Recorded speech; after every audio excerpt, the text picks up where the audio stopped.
is Stephanie Schmitz-Bechtoler, Vice President and Executive Director of the Research and Policy Center here at the Chicago Urban League, giving an update on our 10-year plan. So part of the strategy behind the 10-year plan is stabilizing African American communities on the south and the west sides.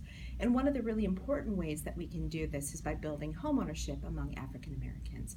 And in the plan, we've stated that we'd like to see African American homeownership rates increase by about 10% over the next 10 years. Owning a home is very important both for the individual families and for the communities. Owning a home helps the communities by building a stronger tax base. When we have a stronger tax base, we are better able to fund and support community resources like parks, schools, and other neighborhood centers that are important for the health and well-being of the residents. It's also, though, very important for families and individuals as well, because it is one of the main ways in which we can build intergenerational wealth. So as that property moves from family member to family member, that wealth is built over time.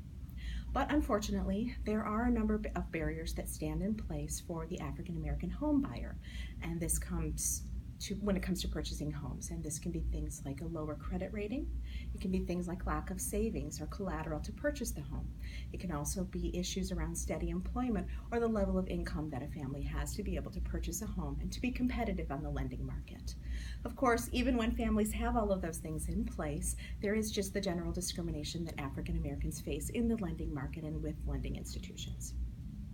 So, to tackle these aforementioned barriers, the Chicago Urban League is committed to two things, both at the individual level and at the community level.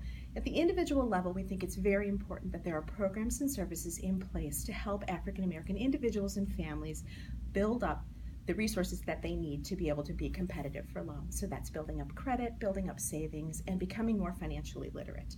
But at the community level and at the institutional level, it's also important that we work with financial institutions and lenders to ensure that the lending market is fair and that there's an equitable process and system in place for African Americans to access mortgages and mortgage products.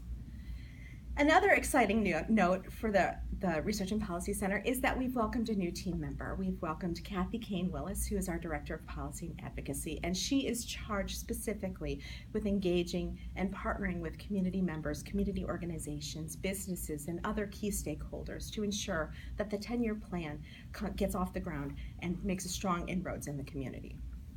So we recognize that changing long-time systemic practices is not easy. It will not be easy, but it's one of the many reasons that the League exists. So we will continue to take steps on this 10-year plan and in all the work that we do to inspire change and make this change possible. We encourage you to reach out to us at any time to talk to us about partnering opportunities or other ways in which you can help us meet this mission.